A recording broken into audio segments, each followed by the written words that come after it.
Are you a business owner looking for real advice and input? You're in the right place. From concept to launch to growth, funding, and beyond. Welcome to Startup Hustle with your hosts. One once sold a business for $150 million. The other, the author of $1 Million Bedroom. Here are your hosts of Startup Hustle, Matt DeCoursey and Matt Watson.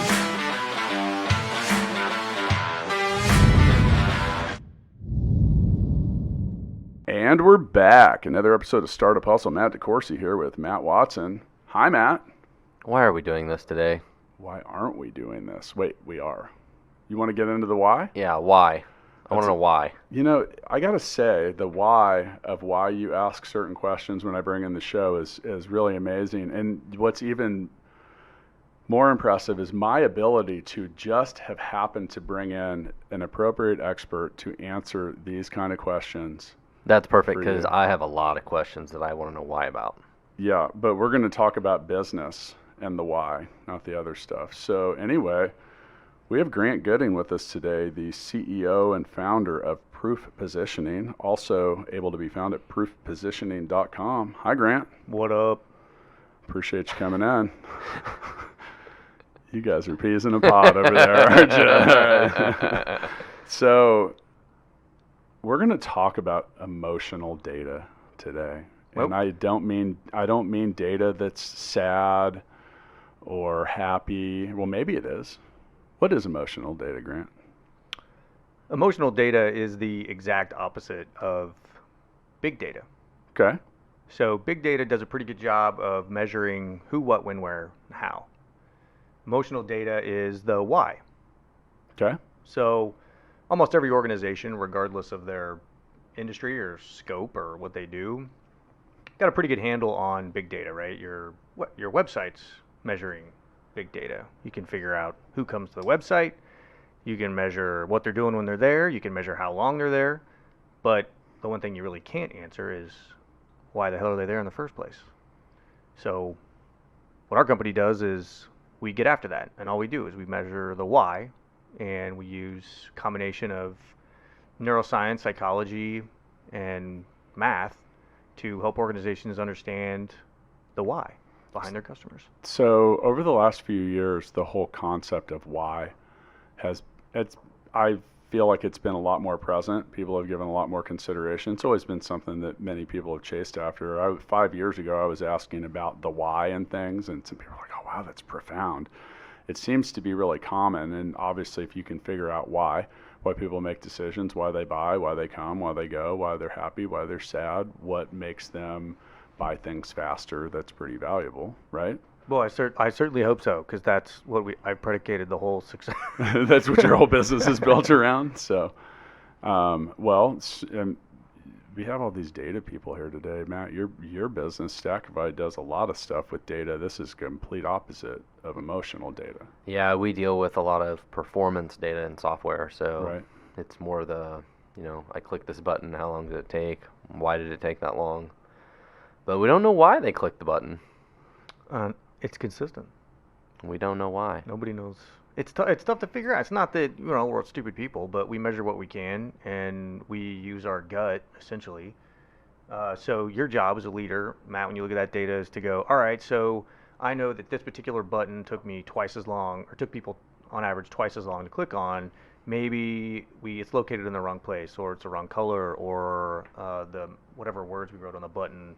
I want to change those and experiment. Mm-hmm. But we still really don't know why. Right? Yep. All we're doing is we're optimizing based on math, which is great. It's operational. But when you understand why, you can learn a lot more about not only how to solve the problems you're trying to solve. So in that instance, it would be improving your CTR, right? Or getting them to do whatever they're clicking on a button for. But if you understand why they're there in the first place, or why they're clicking on that versus doing something else, it helps you innovate other things a lot easier. So, for instance, any restaurant, right? No restaurateur can tell you essentially why their people are coming in to eat there. It's a combination of things, right?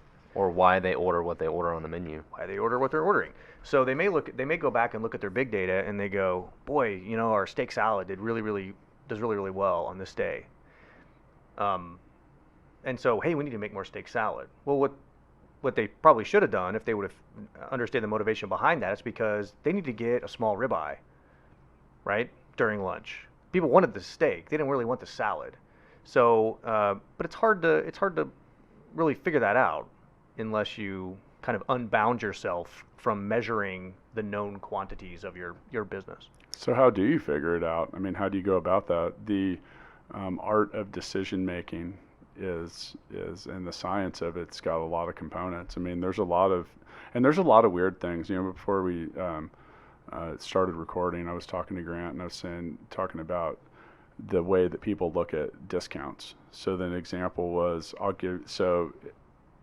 will give you $10 off your purchase of a $1,000 suit, or I will give you $10 off of a $15 meal, and you have to walk 10 minutes to get either one. Overwhelmingly, people will not choose the assuming you're going to buy the suit anyway, right? Mm-hmm. But people won't care because $10 off of 1,000 feels like peanuts, but $10 off of $15 seems like a huge discount. Now, theoretically, it's the same effort, it's the same amount of time it takes you to get there, all of it. But the way that the discount is perceived is dramatically different. So it can have a huge impact. I mean, is that emotional data on some level, or is that, because obviously the way that that's presented in the value, like the way I stated it, it's the same amount of time. It's basically $1 a minute to walk. Yeah, so it is. Now, when it comes to numbers, I leave that up to the business owners, right? My job isn't to tell them what to do. It's to give them data to help reinforce their gut, right? So we might test. So someone says, well, tell me if it should be 10% or if it should be $10 or 1%. I would say, well, let's just test whether or not a dollar amount or a percentage is more emotionally resonant, and then you make the call on whatever that needs to be, right? Does that make sense? Yeah. Yeah. So so more examples of like, how do you do what you do then? Tell us more about what it is exactly you do. So what I need to work with anybody is I need to know what they need to know. So every leader or visionary has goals for their organization. I want to increase this, audience, or I want to move into this new segment, or I want to sell more of these, or I want to figure out why our sales are going down, or I want to find out why attrition is up. We've created this new product. No one's buying it. I want to know why they're not buying it. And these are generally multivariate questions. Lots of different variables where there's 1,000 different answers. And then what we do is we take advantage of a very basic neuroscience principle. And that is, we now know, thanks to a neuroscientist out of USC who kind of fell backwards into this, but his name's Dr. Antonio Damasio. And he hypothesized correctly that the logic sectors of the brain actually don't participate in decision making. It's kind of a fascinating idea because we've always believed as this highly evolved species that we use logic, reason, and emotions in a balanced way when we make decisions. When in actuality, we find out that we don't. Every decision that we make, regardless of its scale and scope, runs through the limbic system and is an emotional decision. Doesn't matter if you're buying a car or a pair of shoes or figuring out where to go to lunch. Now, the logic parts of our brain, they're essentially just options processors. They slow your mind down dramatically. There's a book that's super boring called Thinking Fast and Slow. that Go out and get that one today. Yeah, it's a good book. It's just written like a textbook, but it's a good attempt to break down a very complex idea into a very simple idea. But so what we do is we say, all right, well, if we know that logic-based decisions take a long time, which they do because it starts processing stuff like we can do this or we can do that or we can do this.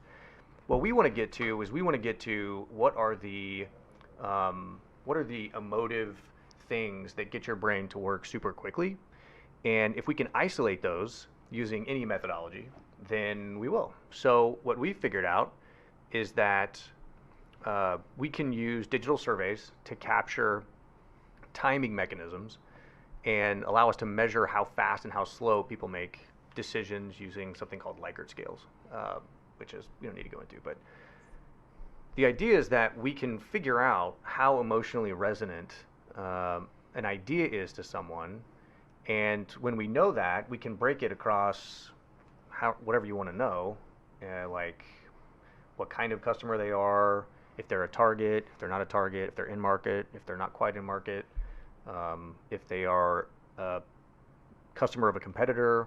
I mean, essentially whatever you want, and we can find out what things are most important to those people, and then we reverse engineer all that information, and then the output essentially is say this to this group of people, use this method, and you have the highest mathematical probability to get a positive outcome. Fact shaping. I like it. It is. It's data shaping.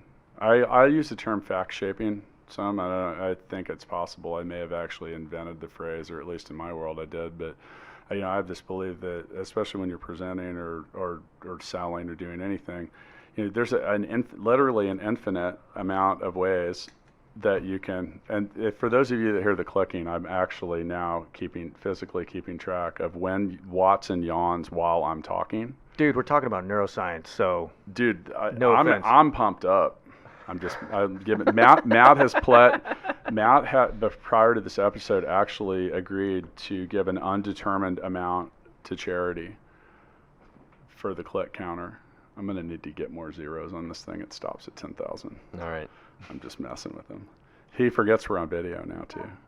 So we fact checked. But fact shaping. But with fact shaping, it's like, you have the facts. I don't want you to lie or tell anything that's not true, but the way that you present the facts and the way that you shape them around the story that you're trying to tell has everything to do with the way that it's received. And I spend a lot of time thinking about it. Like I do, especially when it comes to the way that we present our own everything. And simplicity rules. It's very easy to understand simple things. Fewer steps are better. And then you talk about emotional stuff. So like, people buy things for a lot of weird reasons, like, perceived value, fear of something like a coming event ending, like, hey, the sale's over on Sunday, I got to hurry up and buy it. Out of, just specific feeling like they need it, that they want to impress others. Just like there's just a zillion reasons that people buy stuff, but, like kind of like you were saying, the way that it's presented has a lot to do with it. What's better, $10 off or 1%? Or something like that. So, and I'm still curious about. Well, Matt, let's ask Matt. Let's ask someone that that just buys everything that he sees. Not true. Matt, you are admittedly frugal when it comes to certain things, and some things you're not. Yeah, okay. Sure. So what drives? Yes, they're emotional decisions. Yeah, well, what drives that in that data? What drives your decision about, do you have any particular, when you look at something, do you think, oh, it's 50% off? Because I'll be honest with you, anytime I go to any retail store and they're like, the sale ends on Sunday, and I look at it, I'm like, okay, cool, that's right before the new one starts on Monday. So sometimes I don't give a shit. I worked at Sears, I know that game. Yes. So, what's your driving factor behind that? When you make a big purchase or a small purchase, is there something that you think about, or do you just make up your mind and that's it? I'm one of those people that sometimes will spend a lot of time researching things, not sure if I really want something, may do a little window shopping, whatever. But then when I decide I want it now. Like Amazon Prime, bring on the drone, drop it off in 5 minutes. So and I think it becomes an emotional thing at that point. You're like, I made the decision, and it's an emotional decision of I decided I want this thing. So it wasn't just as much based on the price. For you, it also has a lot to do with when can I have it. Yeah, and I finally decided that I want it. Right. Now I want it now. So, whatever you're talking about, fictitious product, right? There's a series of specific value propositions that you can use so that we can figure that out. So, for instance, the key to strong emotional messaging when it comes to marketing and sales is segmentation, and being able to stop painting a broad stroke over customers and potential customers, and really figuring out, are there any consistencies that exist with certain types of customers versus versus other ones. And that is really hard to do. It's hard to do if you're using big data. We have a way that we can do it that's kind of cheating a little bit. So, for instance, we can... Cheating gets it faster. I like that. That's a good song. Yeah. Is that really a song? Yeah, it's a Jimmy totally. World Jimmy song. World. Oh. That means we're actually going to play it mixtapes. has a really strong riff in that song. Yeah. Anyway, so like, yeah, what we do kind of is cheating in some ways. But so, for instance, we might be able to figure out how fast speed of delivery is to a particular customer, and then use all the other value propositions that we say as a company, right? So if you're picking out a pair of shoes, right, the ability, a level of customization, what brand it is, whatever, and then we can figure out, all right, well, which of these things is which of these things are most emotionally resonant relative to each other.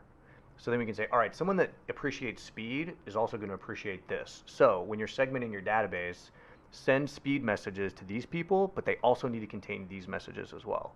And if you do that you're hitting all those emotional triggers. Okay, so what are some of the strongest emotional triggers that, I mean, are there some overwhelmingly winning things? So what we found is that businesses are incredibly unique. A lot of times they're more unique than they give themselves credit for. So a bank is really unique, even though people would consider banks to be almost commodities at this point. But a lot of businesses, like people, have their own personality, they have their own language, and like people gravitate to those institutions for specific reasons.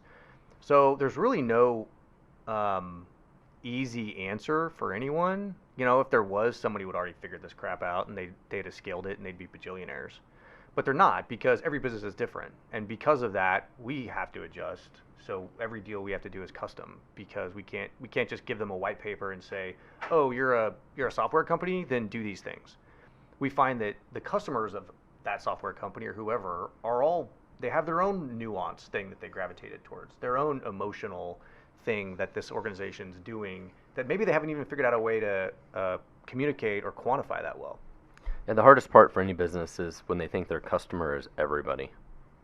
That's like the sign of death, dude. Yeah.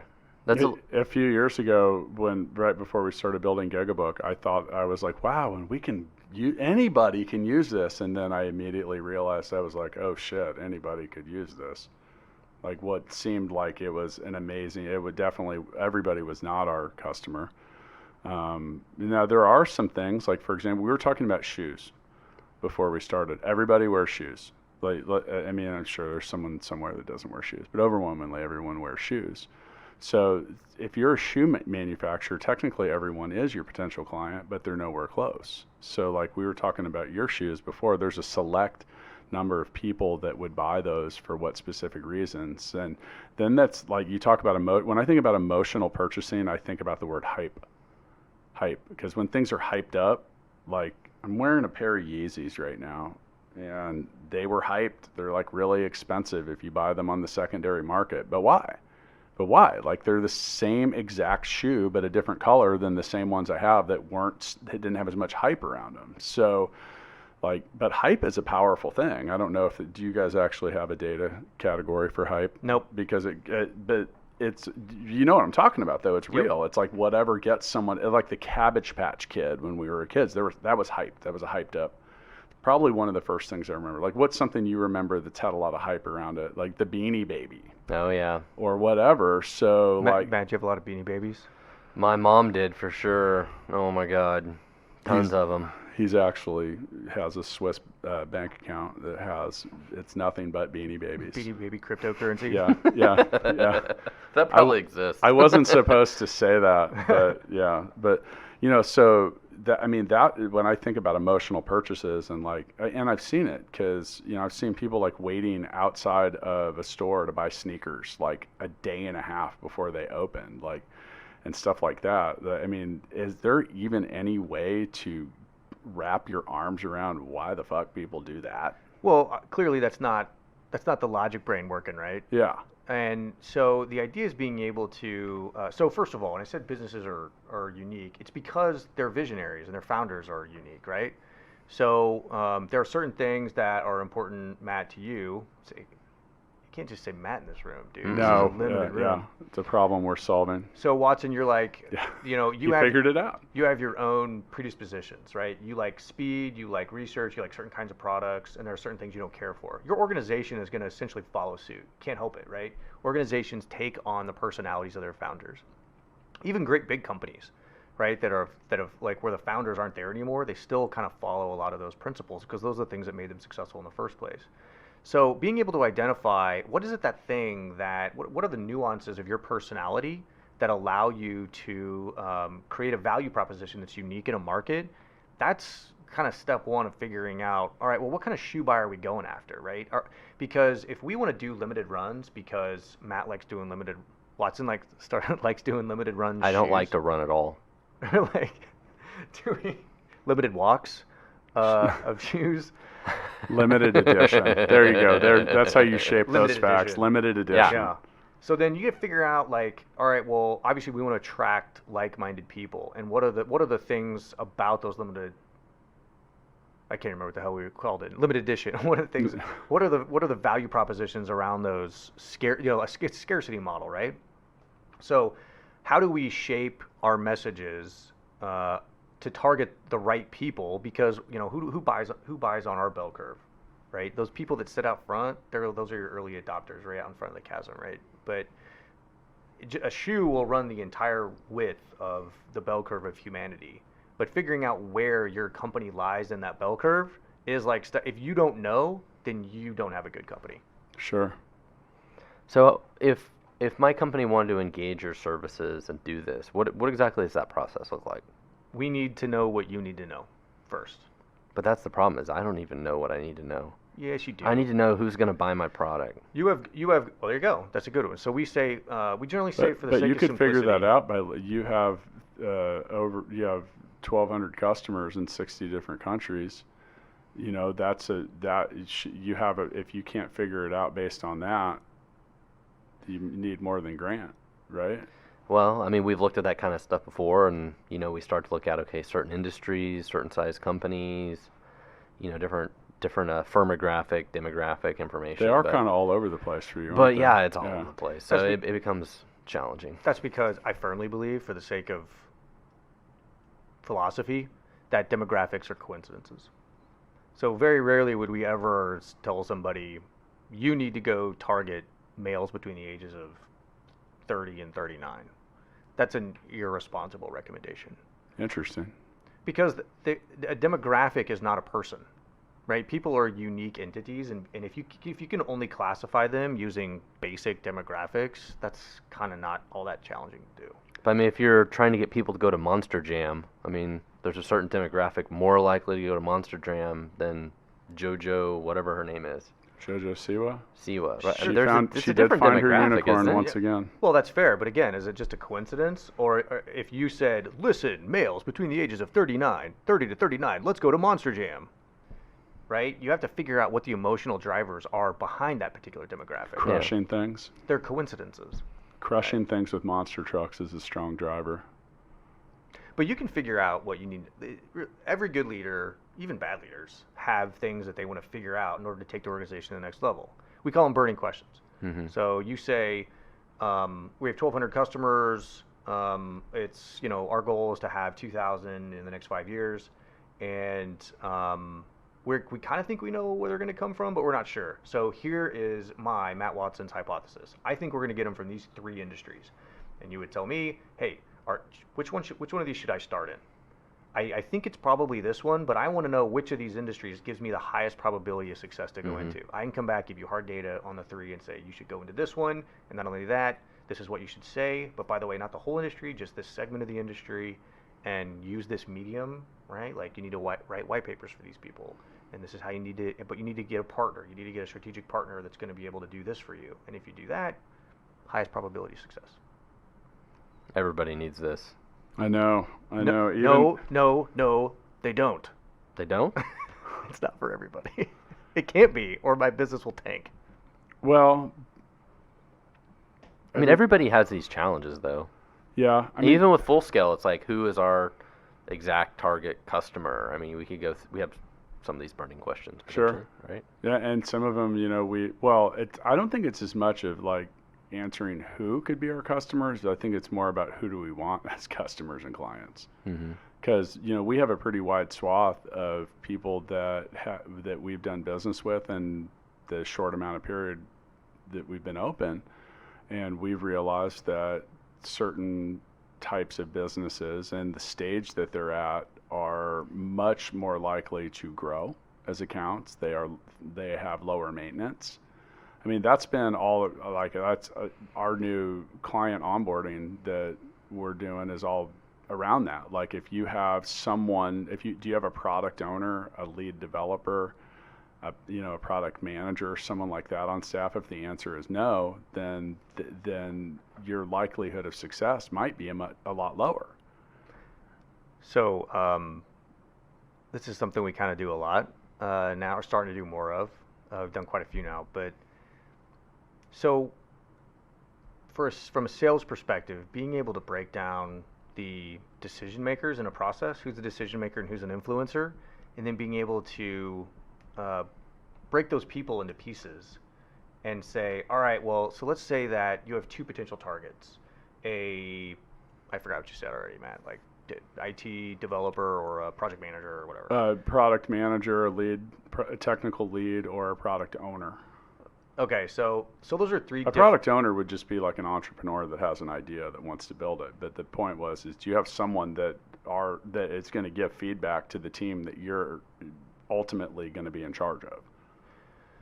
Right. So there's three people, and what would be super nice is if you knew which of those people had sole decision-making authority and to what extent, and then being able to break down, well, yes, but these other two roles are influencers, but only to this extent. And if you use these messages, like these are the things that are most important to your influencers, and these are your most important things to your decision maker, being able to manage linearly that communication chain just now became a mathematical process. Instead of like having to rely on salespeople to kind of just read the room and do their best, but arming them before they go in to a meeting and say, all right, the project lead's in the room and an IT manager's in the room. Now say this to the IT manager, and if he changes the subject, come back to it, right? And if the whatever, that can't remember the other one, the project lead or whatever is in the room, say this to him, and you're essentially done. Like you should be talking about kids and golf after that or whatever, right? It's cheating. Yeah, that's not really cheating. It's kind of cheating. It sounds more efficient if I don't have to talk to someone for 2 hours. You realize what it is you do here, right? Yeah. Why? Here on the podcast, or just why? Here at Full Scale, or I mean just in general, because the answer is not always present. And on that, we're going to play Mixtape. All right. Because if any data is emotional, it is the answers that come out of Mixtape. Dude, what is Mixtape? I'm about to explain. And if you're listening, you go to mixtapethegame.com. You can purchase the mixtape, or you can get the digital version that's coming soon. So I have a card in my hand, and I will show it to the camera. Look at that. We're like magicians now. Oh, you're trying to cheat. Oh, come on. All right, so I'm going to read a scenario. We're all going to name a song that would answer this, and then we will vote to see who the winner is. You cannot vote for yourself. What song would your pet say reminds them of you?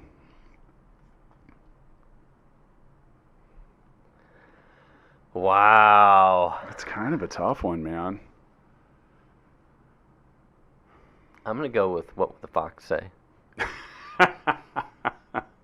That's a good one, man. And I'm kind of stumped here. And you know what? Grant is either being overly analytical like the neuroscientist that he is, or do you have an answer? It's tough. I got to admit, I'm kind of stumped myself. So what song would your pet say reminds them of you? Oh, wow. Do you have an answer? Because I'm honestly stumped. Dude, that's a really hard. I know. First of all, coming up with a song about something about yourself. I mean, I also don't have a pet. Well, that's exceedingly hard for you. I know, but I had one. I've had some at one point. I'm going with Who Let the Dogs Out. Oh, that's a good one. Who let the dogs out? It's hard not to think of a dog-themed song, Yeah. which is like just a total Do you bias. know anyone? Do you know any dog? You cats would work. Do you know a song about fish? It's got to be about me and my relationship with my dog that I love very much.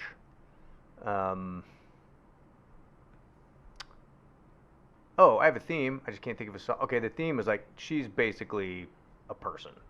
So like, let's see, a song that's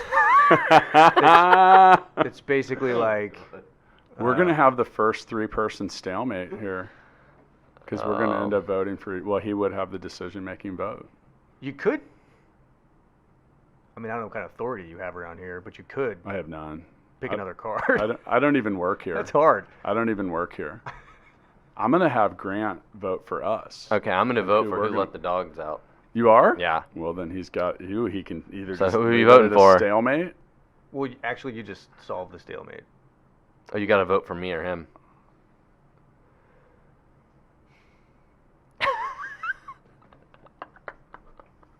This is an emotional decision. I'm gonna vote Who Let the Dogs Out as well. All right. Woo! DeCoursey wins. Man, that was a challenging version of Yeah. Mixtape. That was brutal. See, and that's why the digital version is going to be better than the card game, because it will give you some options.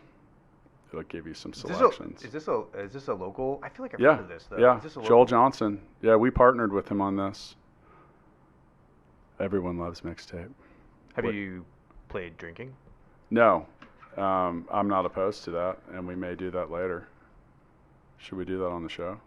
Yeah, we should definitely play this Like drinking you have to take a shot if your song Oh, loses. jeez. What? I'm not a heavy drinker, man. I wouldn't have a heart. I'm going to be trashed.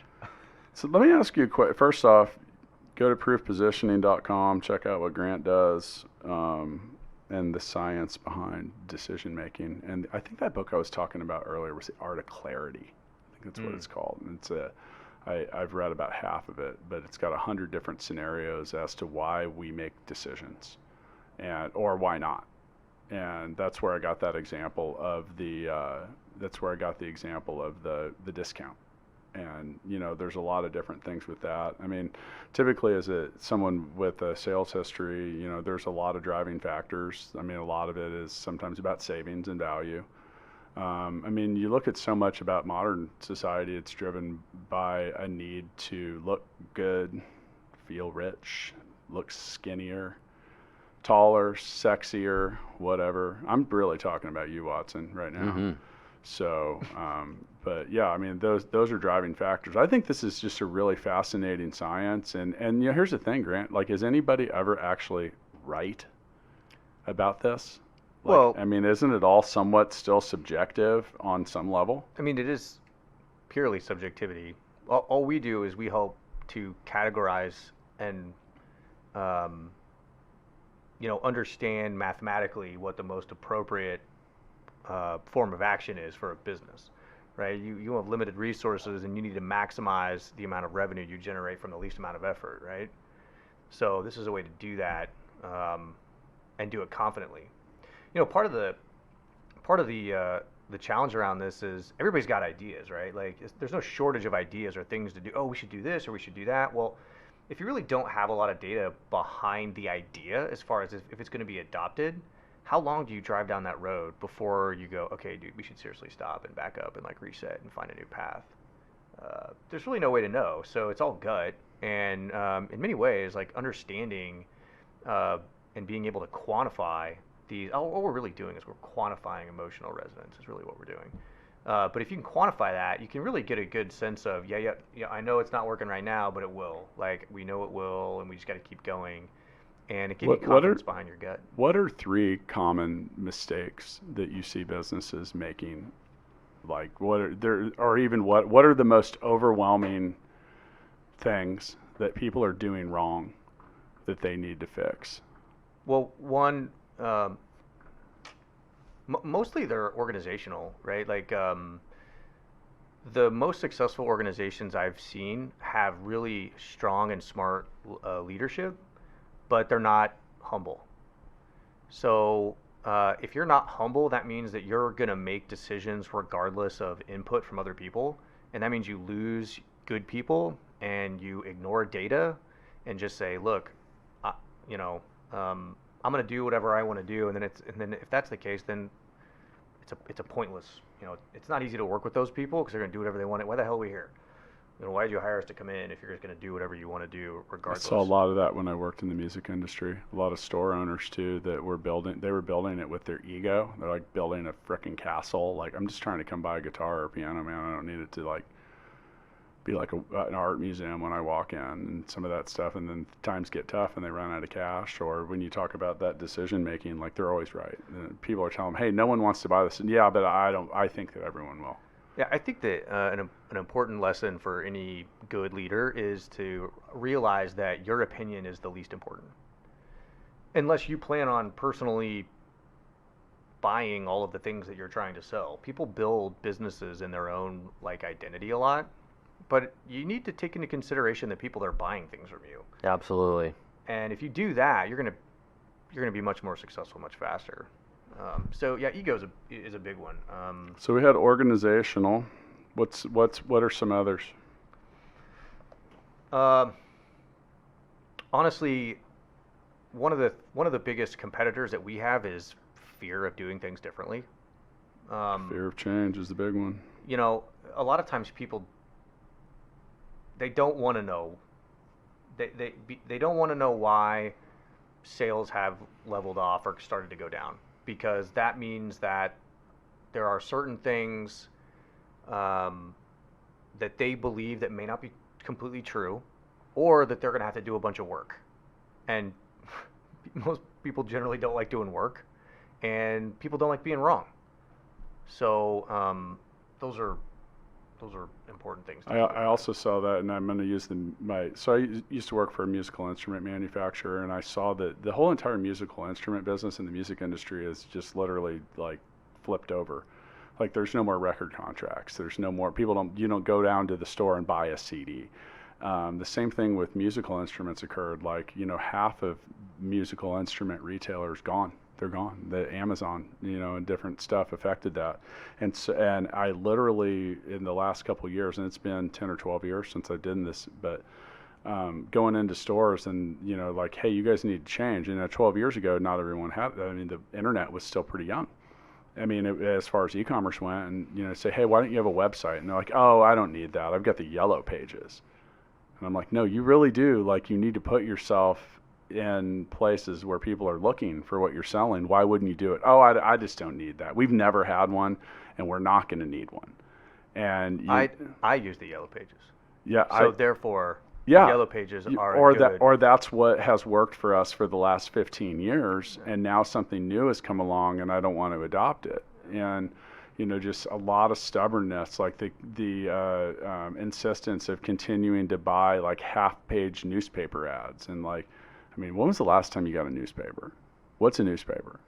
You know, the Kansas City Star sends me ads all the time, and I actually emailed them the other day. It said, stop sending me the grocery ads, because I don't look at the grocery ads and coupons either. Yeah. It's like, stop sending me this crap. Yeah, I literally said, I'm tired of recycling it. Right. Well, that's the way I feel about my yellow pages. Yeah. So I heard a comedian one time say that, thank you for this portion of the internet that you have printed off for some reason. Yeah, I mean, and that's true. But, you know, that fear of change, you know, changing in general is tough for anybody. And, you know, I started my book, Balance Me, by saying that. I'm like, if you're not willing to change and you're not willing to admit that you're probably your own biggest problem, just put this book back, because it can't help you. You won't enjoy it, and there's nothing in here for you. You know, just like, go put it back, because those are the things. And I think with most businesses, well, that fear of change is pretty big. And sometimes that fear of change drives it doesn't, kind of. It fully drives your personnel decisions, your advertising decisions, your hiring decisions. And then, you know, so many, like, I've just seen so many people they just like, hey, the ship is headed towards the rocks. And maybe if I cover my eyes, it'll turn itself in a different direction and that island will disappear. And then it just happens. Or you get to the point of critical mass where turning it around is just not a structural reality. It's not going to happen. Mm-hmm. So, and that's really, the fear of change drives so many things. I mean, that's why people do so many things. Like when you know it's not good for you, but you just keep doing it because it's normal or it's convenient or it's easy or whatever. So anything else on there? Last one I would say probably is that price. Like they're pricing too high, or they're not doing enough to build the value? Well, just price in general. So people think that they need to decrease prices because of XYZ. Sales are down, we need to decrease prices, we need to get more people. And I've never recommended that someone decrease their prices ever, because it's not a price issue, it's a value issue. And so being able to figure out what things are motivating to people, that's what drives demand, and that's what drives the ability to charge a higher price. So I actually tell people to increase their prices quite a bit. And if I have to tell someone to decrease their price, that means that they're being traded up on a board downtown. That means they are truly a commodity, and you should shut this business down. And you know, that's never happened because businesses aren't commodities. I don't care how commoditized you think you are, but you know, I've heard business owners say a lot, well, if they can get it for $5 cheaper, they'll go down the street. Well, if that's the case, then that means that you haven't given them a reason to shop with you. You have not made an emotional connection with the right customer, whoever that right customer is, the customer that is most likely to gravitate towards you. If they will go down the street, that means there's no way for them to differentiate between you and them. And that means you've failed as a visionary, and you need to start creating new value. You need to come up with new messages, new emotionally resonant ideas to get people and become more attractive. That's wrapped right around the fear of change. I mean, like if you talk about like you have a whole bunch of users, customers, clients, like Netflix went through this a few years ago. They went up like $5. And I mean, they lost like a significant portion of their subscribers, and their stock went down for just a little bit right before it shot up like a whole lot. But, you know, that's on some levels can be a pretty ballsy decision. I mean, especially when it comes to a lot of things. I agree with you. I think discounting's just like a lazy way to solve things. I mean, yeah, you know, you eventually create well, if you're selling products, you can easily create surplus. You're just creating a future sales problem. Because either you condition your buyers to expect that discount every time, and then they won't buy without it, or they have their own issue with stuff sitting around. Well, man, we got right through our time here. I'm trying to quantify the data from this. Matt, I'm sorry we didn't gamify this episode. You did not earn any points today. I did get a little emotional. You did? About what? About the data. Which part? I'm going to find myself asking why. About the data on your counter from my yawning. Well, I noticed that you didn't do it after the second one. Well, the first one didn't count. It wasn't a yawn. I opened my mouth. Okay, I'll reset this. I'll go ahead and set this back. Or 3,333. I'm turning it the wrong way. So, yeah, but, well, anyway, if you guys, whether you like the show or not, reach down and hit that 5th star. Come on, give us some data. Please. Yes, thank you. I appreciate that. Grant, you're on the social medias? I'm on Proof Positioning? I'm on the social medias. You want to give yourself a shout out or tell everyone? You can go to proofpositioning.com. That's a good place to start. Yeah, we do have a Facebook page. There you go. You can find us on the gram at startuphustlepodcast.com. That's not even a real thing. So, oh my God. I'm going to go run up the data numbers on an afternoon nap. See you guys next time.